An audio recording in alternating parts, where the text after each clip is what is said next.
lucky to have Stephen Zimmermann with us. I'm going to rattle off some of his credentials because you need to hear them. It all started in private practice, but really he's been in the public sector and in multilaterals for a long time. Steve was Assistant U.S. Attorney in the District of Maryland. He was briefly Interim Chief of Staff for the UN Oil for Food Program's Independent Inquiry Committee. Then Chief of the Office of Institutional Integrity at the Inter-American Development Bank, and is now Director of Operations for the World Bank's Integrity Vice Presidency. As the Toronto Globe and Mail put it, Steve, you are the World Bank's anti-bribery cop.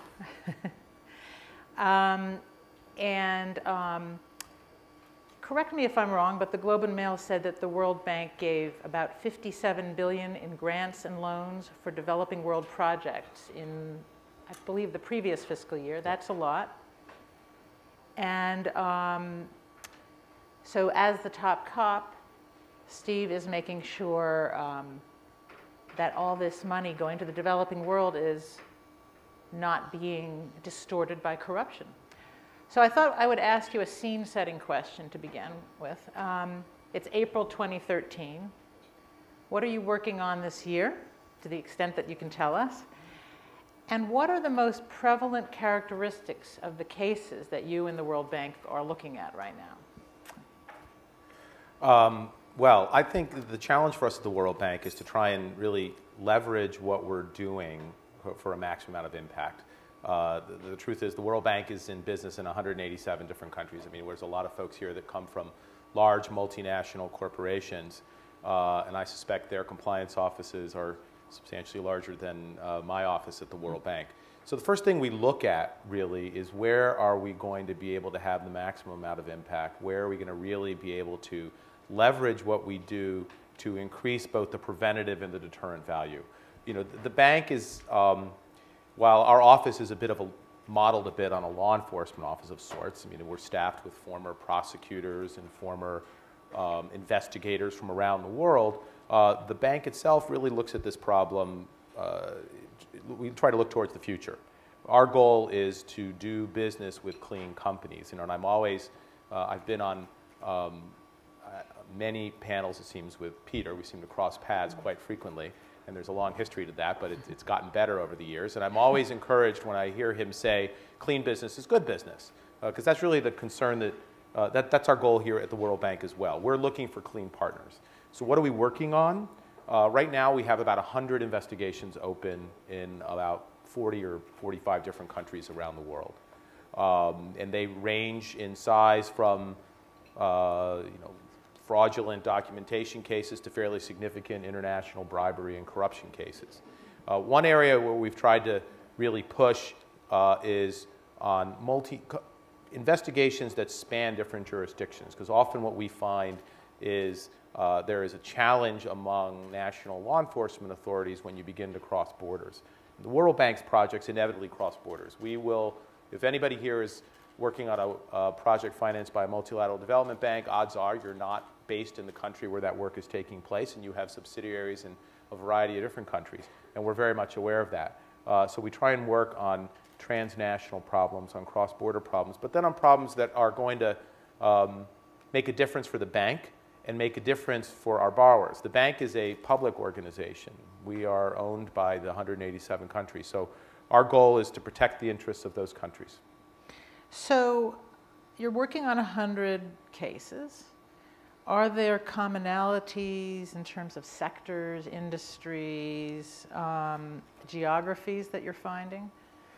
You know, the bank only works in difficult environments. Everyone says that we work in some. I think it's fair to say we only do. We wouldn't be in the country if it were not a developing country. And truthfully, even the developed countries have issues with corruption, as we all know. But we begin with the premise that we're working in an environment, in a geographic region that is difficult, and in a sector that is challenging. Indeed, the reason the World Bank is involved is to some extent to accept and take on some of the risk that would be too expensive for the government to take on through financing through the private sector. So they're all challenging. Our office indeed is organized around geographic regions, as is the bank, Latin America, Asia, the Middle East, and so on. So it's very hard for me to come up to identify one sector that's worse than the other, which we're always asked. What's the most corrupt country? And people turn to TI, which people can have their own opinions on the value there. Right now, some of our most significant cases, we have one very significant case involving the construction of a bridge in South Asia. We have another very significant case involving health projects in Eastern Europe. We have another significant case involving construction in the Middle East. So they really are just a wide variety. The bridge project you mentioned, you're referring to Padma. Yes. Which is, it's a fascinating case. Do you want to quickly encapsulate it for those in the audience who may not know about it? And then sort of tell us where we are. It almost feels like it's back to square one in terms of the Bangladesh government. Be interesting to get an update. Sure. From you. Well, the Padma case, Padma refers to a bridge over the Padma River in Bangladesh.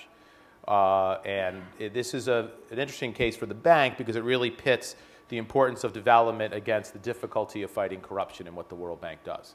While the motivation in the private sector is generally going to be maximization of profits, but doing it in an appropriate and a legal framework, the motivation of the World Bank is to maximize development and to maximize development impact while still avoiding corruption. Because certainly as much as corruption can undermine the profitability of a private corporation, corruption will certainly undermine the impact of development money. And this is something we hear about in the United States all the time. Why should we give money to that corrupt government? And the response is often, well, how do we expect that government's economy to grow to a point where we can fight the corruption unless we're there supporting them economically? The Padma case is a perfect juxtaposition of these conflicting tensions. Here, the government of Bangladesh approached the World Bank for financing of a $3 billion bridge. This was ostensibly the most important development project, perhaps in the world, certainly in Bangladesh. It was estimated that it would increase the GDP of Bangladesh by 2% just by building this bridge. Unfortunately, before any dirt was removed or the financing was finalized, we began to get serious reports of fraud and corruption in the project. And those reports initially were fairly vague. We launched an investigation at the World Bank, but we weren't able to make a lot of hay out of them. But as the investigation went on, we were able to substantiate some of the more serious allegations, and were able to really pursue allegations related to a Canadian company, SNC-Lavalin, which was one of the contractors. In this case, SNC-Lavalin was, in fact, shortlisted to be the company that would oversee the construction of the bridge to make sure that the bridge was built right. So it was doubly of concern. The information that we collected through our own investigation, and my office actually conducts its own investigations, was initially referred to the Canadian government, which is where SNC-Lavalin is based. Shortly after the referral was made, and when we refer, we will reach out to a national authority and work with them and offer them whatever assistance we can. An investigation was launched. Search warrants were executed. In Canada. In Canada. In this case, indeed, wiretaps were put in place. And ultimately, several of the senior executives, now former senior executives of the company, were charged, and the criminal proceedings begin next week, a week from yesterday. So we've got a criminal case moving forward in Canada against SNC-Lavalin. We have our own case at the bank. The bank has its own judicial system to resolve these cases internally. So we do not rely on the governments to resolve the issues of fraud and corruption. And this raises an interesting point that was raised in the earlier panel too. I know we know around the world it's very complicated for multinationals because the rules vary from jurisdiction to jurisdiction. You'll have to deal with a different set of integrity rules, compliance rules in every country that you deal in. And we're very aware of that at the bank. And while, at the bank, we want to try and marry the fight against corruption with creating an environment that incentivizes companies that work on our development projects to do them well and do them with integrity. So we have a single set of anti-corruption rules. We can't change the rules of all the governments and the laws of the governments, but we do have a single integrity policy that we apply to everyone doing business with the bank. Violations of that policy can lead to an economic sanction imposed by the bank. We can talk about that later. So in this case, we have our own internal investigation to determine whether or not a violation occurred, in this case by SNC-Lavalin. And then in parallel, we have the government of Bangladesh. We have made significant efforts to work with the government of Bangladesh to encourage them to pursue their own investigation. And we met with mixed results, which perhaps is not completely surprising. We agreed with the government of Bangladesh to put in place an expert panel to advise them on their investigation. And we put together a panel that included the former head of the Serious Fraud Office, the commissioner of the Hong Kong Anti-Corruption Office, and the first prosecutor of the International Criminal Court, Luis Moreno Ocampo. And I spent a lot of time with them working with the Bangladeshi government. Ultimately, we weren't able to make enough progress to move forward. And I think shortly before the bank withdrew, the government of Bangladesh withdrew its request for financing.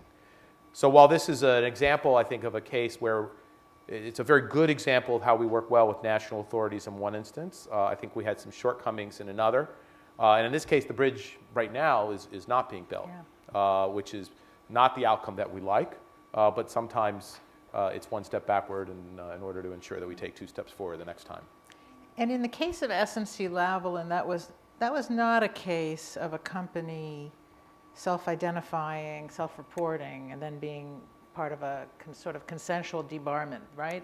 Yeah, no, they were not. No. In this case, quite to the contrary, SNC-Lavalin initially denied all responsibility, and the case really came from other sources. It was more of a classic investigation. The one, I would say it's unique, but a characteristic that was a bit unique in this case is that we actually were able to obtain information and evidence to stop the corruption before it occurred. Most often when corruption arises, and for those of you who deal with the situation, I mean, we all want to prevent it before it happens. And certainly that's the view of the bank. We'd like to. But when you're handling when you're on the investigative side, more often than not, you're looking at things historically. You're looking at a bribe that has already been paid, and someone got caught, and we're trying to figure out what happened. In this case, we were able to learn that an agreement had been made to pay bribes, and based on the information of that agreement, we were able to essentially stop the financing and therefore stop the bribes before they were paid. But it certainly was not a case where the company came forward. We do have mechanisms in the bank to encourage that, and some of this was touched on a bit in the prior panel. And we prefer first to stop the corruption before it occurs, as I'm sure everyone in this room would. We would prefer for companies to come forward and work with us to ensure a level playing field. If indeed, as I believe it's true, if people are committed to the notion that clean business is good business, then that's exactly the kind of attitude and the kind of company we want to work with. To that end, we have a voluntary disclosure program where companies can come to the bank, report fraud or corruption, and if you are enrolled into the voluntary disclosure program, the bank will agree not to debar. Essentially, you receive immunity from debarment. We can't control what national authorities will do, but we can work with a company on how the message is delivered to national authorities. We've had one company just this last month that actually disclosed simultaneously to the bank, to another multilateral development bank, and then also to a national authority. Is that a public case? That's not yet a public case. But that's an example where, in that case, the company on their own went to the national authorities at the same time as the bank, but we can also manage that process.